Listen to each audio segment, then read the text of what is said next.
they're coming down, I just want to add about the Artemis 2 space mission that when they took off, the first thing that broke on the space ship was the toilet, a $23 million toilet.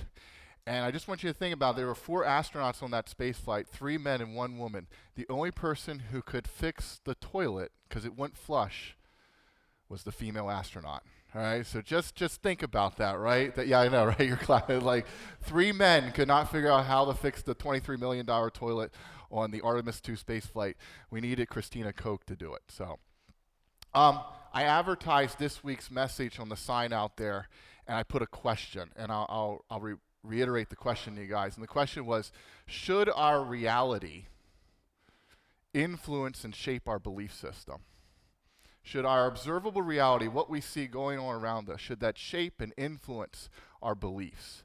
Or are our beliefs sacrosanct, something that we hold deep inside of us, a conviction, a belief that nothing can touch us? Despite what we see around us, what's going on, that can never touch my beliefs or influence or shape them. That's the question we're going to ask today, and we're going to relate it to today's gospel.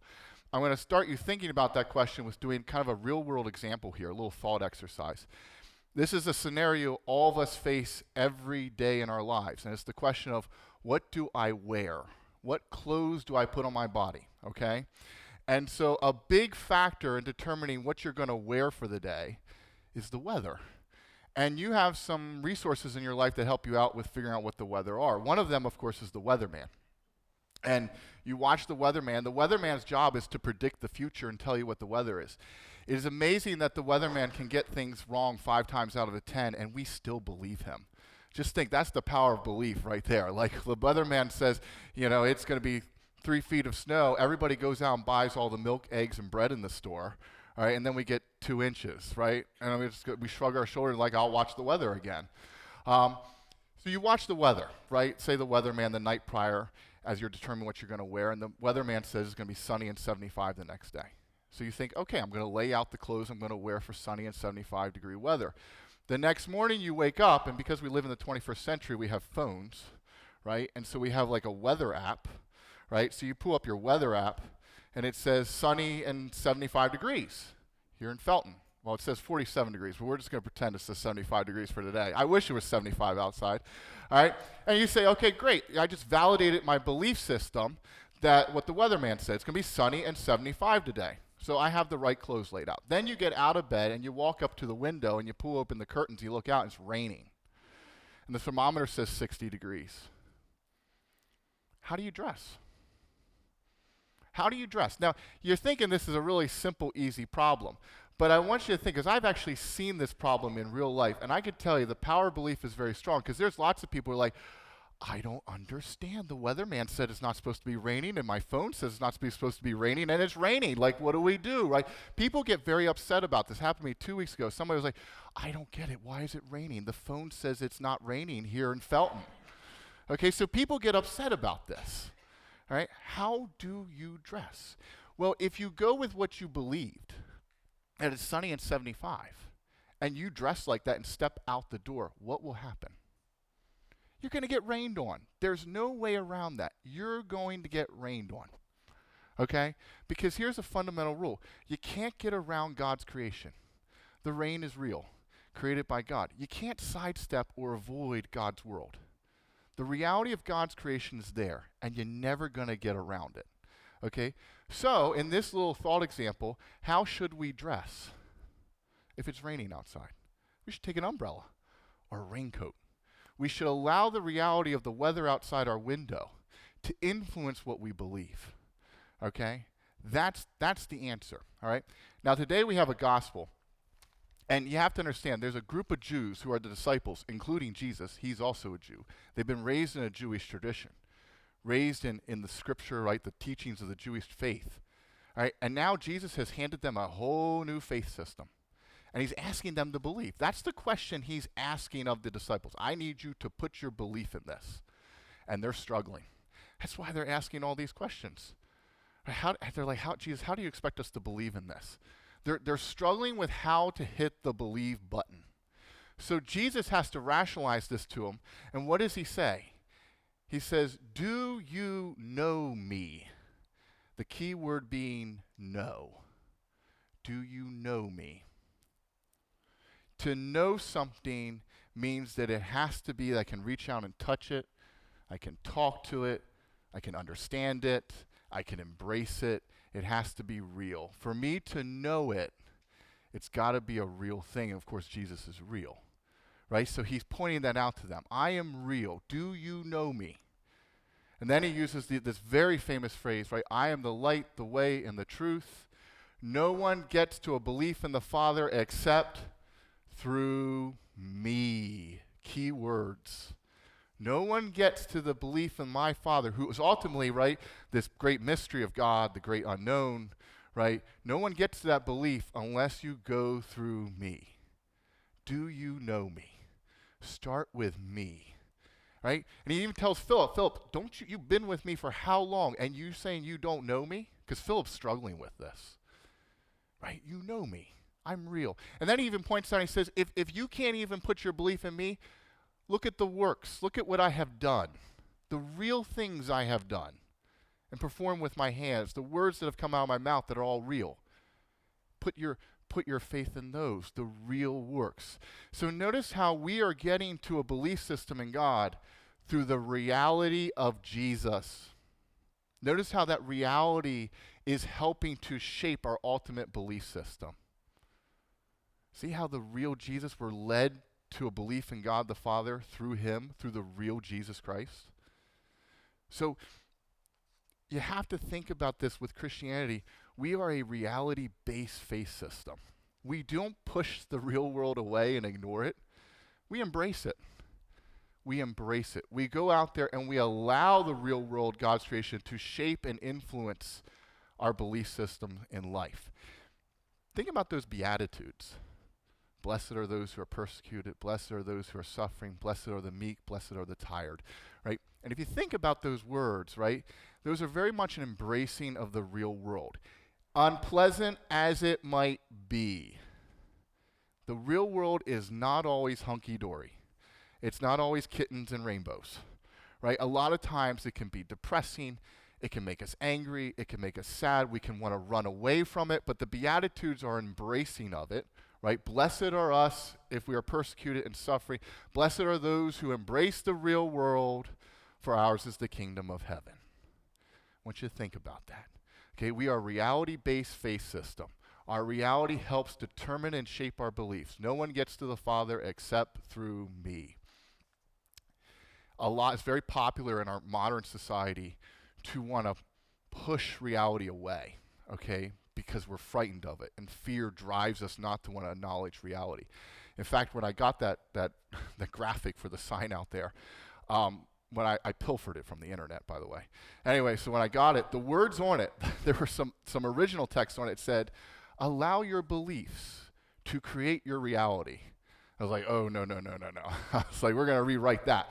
Okay, because this is something people do. It's very popular right now, is to push the real world away and say, whatever I believe is going to be the real world, right? And so you hear this. People, let's say they're out in a rainstorm and they're like, oh, it's not raining. In my head, it's a blue sky and sunlight, and I do not feel the rain on me, right? And I'm doing a yoga pose while I do this, right?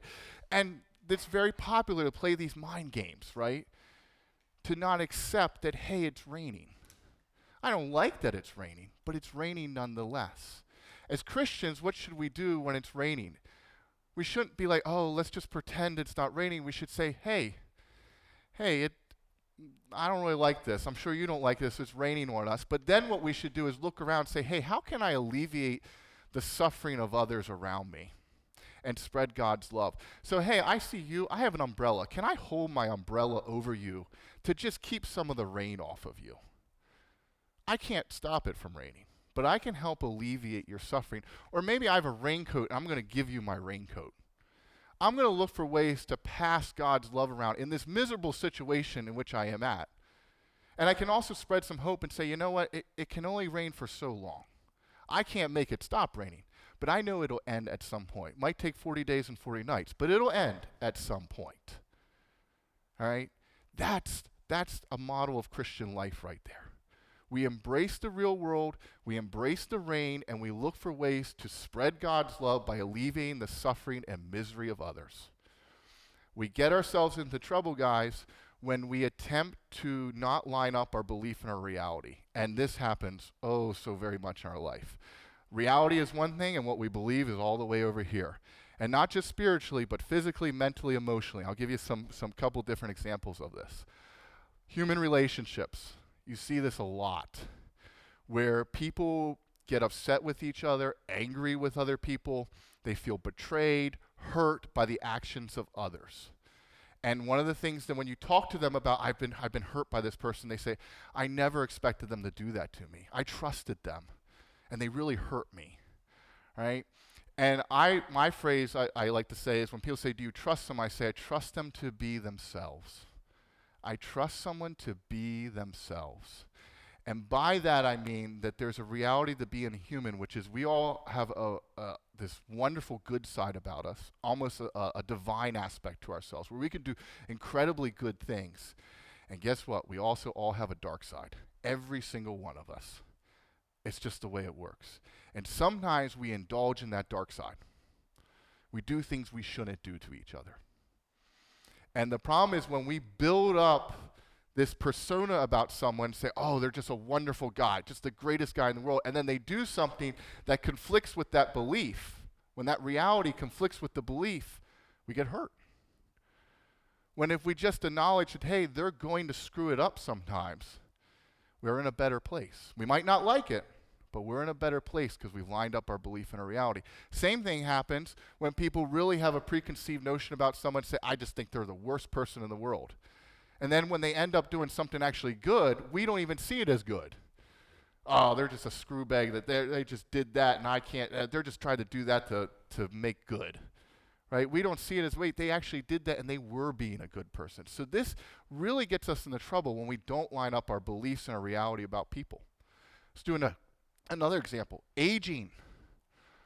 I know we don't have a lot of aging adults in here, but I know, right? Some of you can understand this. As we age, a big issue with belief and reality, okay? Is anybody here enjoying the aging process? I guess I'll start with that question.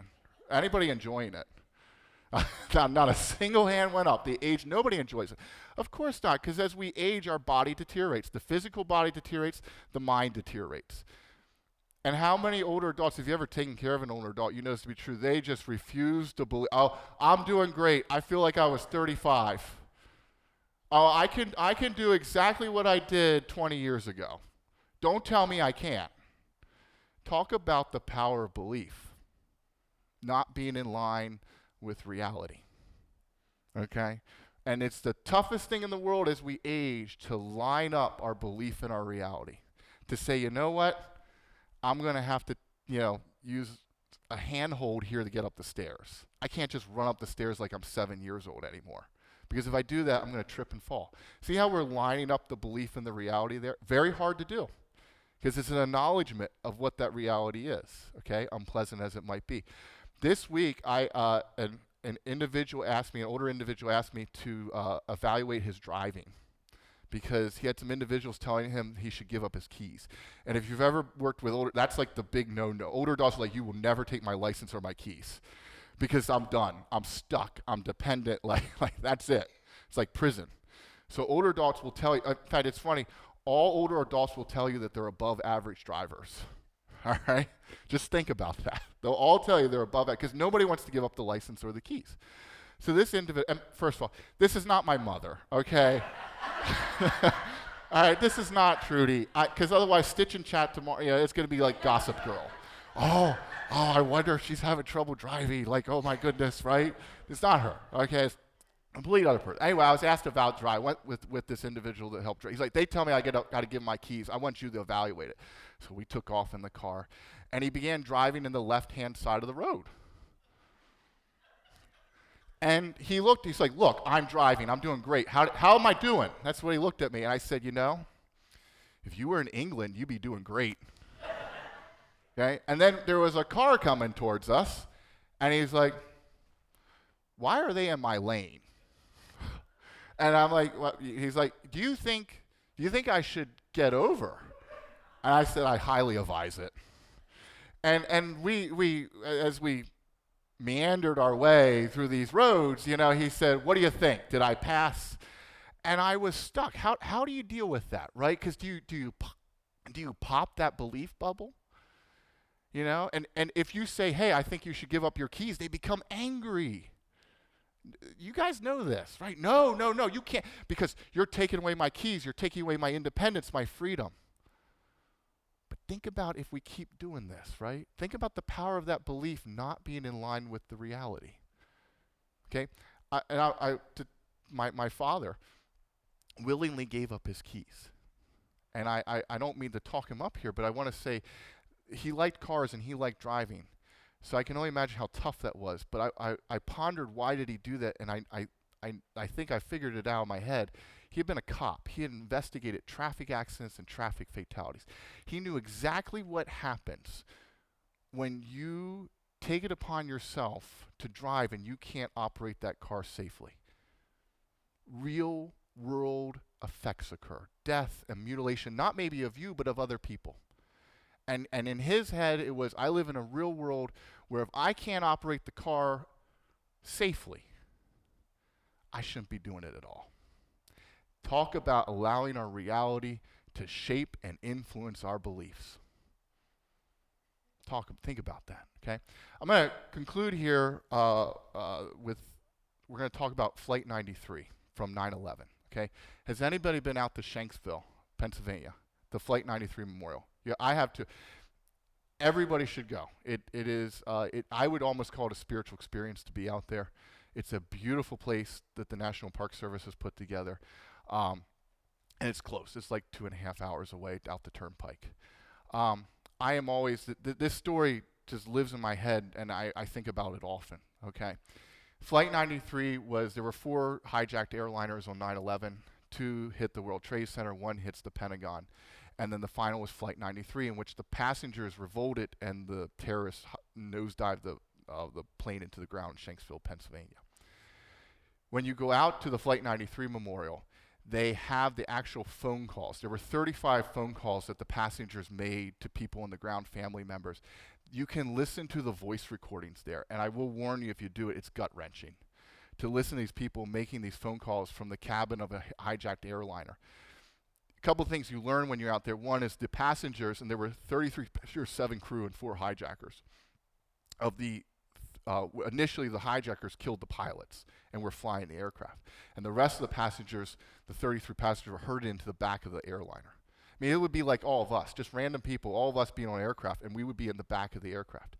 People began to call their family members, and so they learned very quickly on that, hey, these airliners are being hijacked and flown into buildings as missiles. They learned that. They know that. And they put it together in the aircraft to like, we're going to be used to hit something. Okay? So they figure that out pretty quickly on. Then they have to make this decision. What are we going to do? And you really only have 2 options. And they talk about this. They know this from the phone calls. One is option A. We sit here and do nothing. Maybe we just sit here and believe it's all going to be okay. And we don't do anything. If we do that, this plane is going to get flown into a target. They think it was going to be the U.S. Capitol building to kill people. Option B is we perhaps try to do something as 33 passengers on this aircraft, maybe fight the terrorist. And they know when they talk about this on the phone calls, they're like, it doesn't matter. Even if we're able to fight them, the terrorists they're gonna crash this plane. I want you to think about both options they have. In neither option do they live. This is what makes this such a tragedy.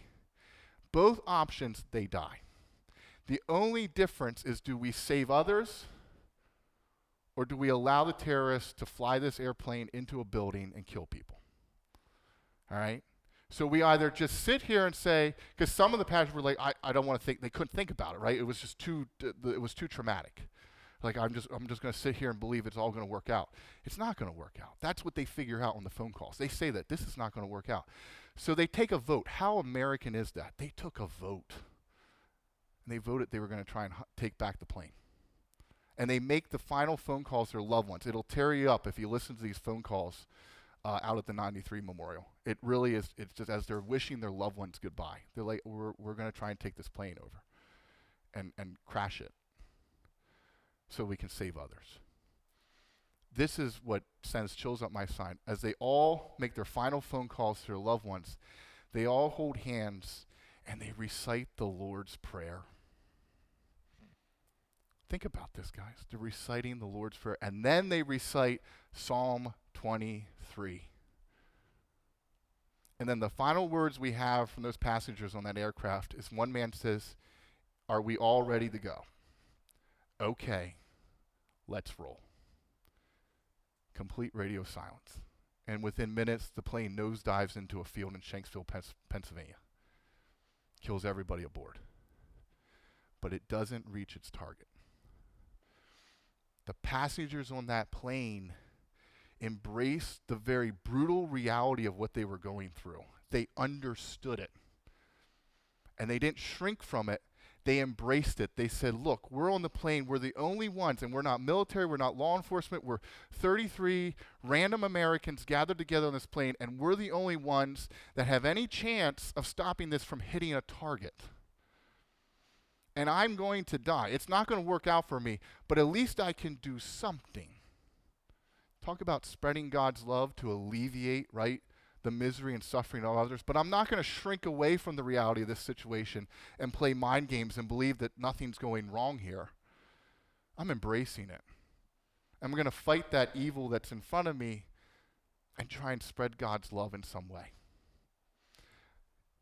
All of us here remember 9/11. I remember I was 13, and of course they dismissed us from school.